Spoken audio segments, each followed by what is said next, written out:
မေတို့အားလုံးမင်္ဂလာပါနော်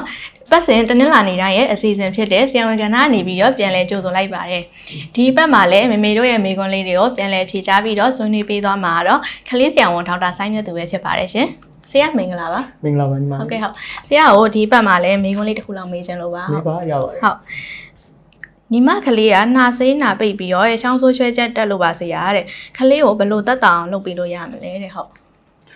โอเคဆိုတော့ဒီတခါတော့ तू ကလေးအသက်ကလေးတော့ထည့်ပြောမထားဘူးပေါ့နော်ဒါပေမဲ့များသောအားဖြင့်ဆရာတို့ဒီနှာစီးနှာပိတ်ပြီးတော့လာတာကတို့တစ်နှစ်အောက်ကလေးတွေမှာတော့အဖြစ်တော်တော်များတယ်နော်ဆိုတော့ကလေးကြီးတွေမှာလည်းမဖြစ်ဘူးမဟုတ်ဘူးဖြစ်ပါတယ်ဒါပေမဲ့အငယ်လေးတွေမှာဆိုရင်တို့ကပိုဆိုးတာပေါ့နော်ကလေးကနိုးဆိုးအရွယ်ဆိုရင်ဒါနှာခေါင်းပိတ်တဲ့အခါကျတော့သူကပါဇက်ကနိုးဆိုးတော့သူ့မှာနှာခေါင်းလည်းပိတ်ပါဇက်ကလည်းနိုးဆိုးနေတော့အသက်ရှူစရာအပေါက်မရှိဘူးเนาะအဲ့မှာသူတို့မရှူနိုင်တာကလေးကအဲ့မှာဒေါသတွေထွက်ပြီးငိုတာပေါ့เนาะအဲ့လိုလေးတွေအဖြစ်များတယ်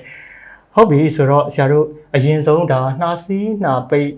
ဘယ်လိုတက်တာအောင်လုပ်ရမလဲတဲ့ဒါဘာကြောင့်ဖြစ်တယ်လဲဆိုတာလေးအရင်ပြောဖို့လိုတာပေါ့နော်ဆိုတော့ကလေးတွေမှာများသောအားဖြင့်လေဆရာတို့ဒါကလေးတွေနှာစီးတယ်နှာပိတ်တယ်ဆိုတော့အေးပတ်တာကနေပြီးတော့စကြတယ်နော်ဆိုတော့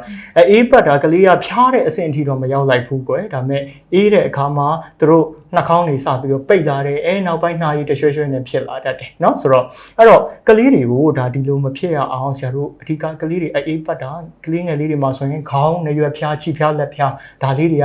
အေးတတ်တယ်ဒါအရေးကြီးတယ်အဲ့တော့ဆရာတို့ကကလေးဒါလာသားအရွယ်လေးတွေတစ်နှစ်အောက်ကလေးတွေဆိုလို့ရှိရင်ဆရာတို့ကခေါင်းစုပ်ကလေးနဲ့လက် HA လေးတွေဝတ်နော်အဲ့လိုမျိုးလေးတွေဆရာတို့က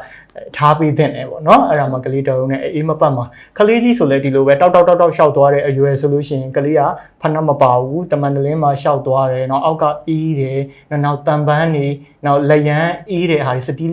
တင်နေနော်ဒါလေးဆိုအေးတော့အဲ့ဒါမျိုးတွေလိုက်ကိုင်းနေဆိုရင်ကလေးကအေးပတ်တတ်တယ်နော်ဆိုတော့ဒါလေးတွေခယူးဆိုင်ပေးဖို့လိုအပ်တယ်အပြင်သွားတတ်တဲ့အရွယ်ဆိုလို့ရှိရင်လည်းဒါမိုးရာသီဆိုတော့ဆရာတို့မိုးမိတာဖြစ်တတ်တယ်เนาะဒီကနေပြီးတော့ကလေးတွေကဖျားတဲ့အဆင့်ထိမရောက်ဘဲနဲ့ဒီနာစီနှာပိတ်တဲ့အဆင့်မှာเนาะကြံခဲ့တတ်တာပေါ့ဟုတ်ပြီအဲ့တော့ဆရာတို့ကဒါကလေးတယောက်နာစီနှာပိတ်ဖြစ်ပြီဆိုရင်ဘယ်လိုတက်တာအောင်လုပ်မလဲပေါ့เนาะဆိုတော့အဲ့တော့အိမ်မှာလုပ်ပေးလို့ရတဲ့နည်းလမ်းလေးတွေလည်းရှိတယ်เนาะအဲ့တော့ဘာလုပ်လို့ရလဲဆိုတော့ဆရာတို့နှာခေါင်းနဲ့စားရည်အဆက်ချပေးလို့ရတယ်ဆိုတော့တို့စေးဆိုင်ပါညာနီးရင်တော့ကွယ်ဒီကလေးတွေနှာခေါင်းထဲထည့်တဲ့စားရည်လေးတွေရောင်းတာရှိတယ်เนาะလုပ်ပြီးသား ready made ကလေးတွေအဲ့ဒါလေးတွေခတ်ပေးလို့ရတယ်ကိုယ့်နဲ့ကိုလှုပ်ချင်တယ်ပေါ့เนาะဒါမှမဟုတ်ညာကြီးမင်းကြီးလှုပ်လို့သွားဝယ်လို့မလွယ်လို့ကိုပဲလှုပ်မယ်ဆိုလို့ရှိရင်ဆရာတို့အချိုးအစားလေးရှိတယ်လှုပ်ပုံလုံးလေးရှိတယ်အဲ့တော့ဆရာတို့ရေတံဘူးတဝက်ပေါ့ပေါ့900ပေါ့500 ml ပေါ့เนาะ500 ml ကိုစားကိုလက်ဖက်စားဆုံးတစ်စုံခတ်ပြီးတော့ဒါဆရာတို့ပျော်အောင်လုပ်လိုက်ပေါ့နည်းနည်းလေးအပူပေးရင်လည်းပေးလိုက်ပေါ့နောက်ပြီးတော့မှအေးခံပျော်အောင်လုပ်ပြီးတော့အဲ့စားရည်လေးကိုကလေးကိုနှာခေါင်းအဆက်ချပြီးလို့ရတယ်နော်ဆိုတော့နှာခေါင်းအဆက်ချပြီးတဲ့နေရာမှာဆရာတို့တနေ့ကိုဘယ်နှချိန်ရဲလို့မဟုတ်ဘူးသူ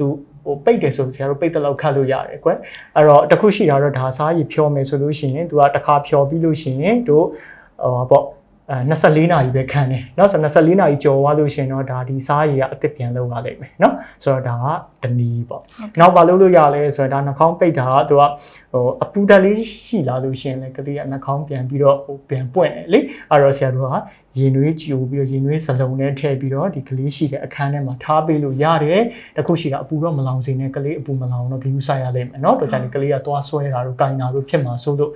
ဒီလိုမှမဟုတ်ဘူးဆိုရင်ဒါတို့ဟာလေးတွေထားလို့ရတယ်တချို့electronic ပစ္စည်းလေးတွေလေhumidifier လို့ပေါ့ကွယ်အဲ့လိုမျိုးလေးပေါ့เนาะဆိုတော့အဆိုဓာတ်လေးရှိအောင်ဒါလေးတွေကလေးရှိတဲ့အခန်းထဲမှာဖွင့်ပေးထားလို့ရတယ်เนาะနောက်ဆရာတို့ဆေးအနေနဲ့ဆိုရင်တော့ကလေးကတော့ဆရာတို့အများကြီးသုံးလို့မရဘူးဘာမီတွန်နဲ့စီထရင်နဲ့เนาะဒါမျိုးလေးတွေပေါ့စီထရဇင်ပေါ့เนาะဒါလေးတွေသုံးပေးလို့ရတယ်အဲ့တော့ဆရာတို့ဘာမီတွန်ဆိုလို့ရှိရင်ဒါအသက်တစ်နှစ်အောက်လာသားကလေးဆိုလို့ရှိရင်အခဲဆိုရင်တော့တစ်စိတ်เนาะအရေးဆိုရင်တော့သူအရေးအတိုင်းဒါလေးတွေလာတာရှိတယ်เนาะစီထရဇင်ဆိုလို့ရှိရင်ဆရာတို့ 2.5 mg ပေါ့เนาะဆိုတော့ဒီအတိုင်းဒါနဲ့မနေ့ညလေးသူကိုတိုက်ပေးလို့ရတယ်เนาะဆိုတော့ဒါဆရာတို့ကလေးတွေအတွက်ကိုဒါပြုစုရမယ်နည်းစောင့်ရှောက်ရမယ်နည်းလေးတွေပေါ့နောက်တစ်ခုကသူတို့ကိုရေများများတိုက်ပေးဖို့လိုအပ်တယ် hydration နော် hydration ကောင်းမှသူ့မှာရေဓာတ်ကလေးရှိမှသူတို့ကမြန်တက်တာဖြစ်တယ်နော်ဆိုတော့ဒါလေးတွေကိုဆရာတို့ကလေးတွေနှာစီးနှာပိတ်မဖြစ်အောင်နောက်ပြီးဖြစ်လာခဲ့ရင်လုပ်ပေးရတဲ့နည်းလေးတွေခရီးဆိုင်ရမယ်နည်းလေးတွေပေါ့နော် ဟုတ်ကဲ့အဲ့ဆိုရင်ဒီမိကွန်းလေးကိုဒီဆရာတေချာလေးဖြေပေးရတဲ့အတွက်မေးပေးတဲ့မမေကိုစားညီမကျေးဇူးတင်ကြောင်းပြောချင်ပါတယ်ဟုတ်ဆရာလည်းဒါမေးပေးတဲ့မမေကိုကောနောက်ညီမလေးတို့ချစ်မမေ application ကိုကောဒါကျေးဇူးအများကြီးတင်ပါတယ်နော်ဒါဆိုမိခင်နဲ့ကလေးကျမ်းမာရေးနဲ့ပတ်သက်တဲ့မိကွန်းလေးတွေကိုအပတ်စဉ်တနင်္လာနေ့တိုင်းမှာပြန်လည်ဖြေကြားပေးသွားမှာမလို့ဒီဗီဒီယိုလေးရဲ့အောက်ကမိကွန်းမေးမြည်ဆိုတဲ့နေရာလေးမှာမိကွန်းလေးတွေပို့ထားလို့ရပြီနော်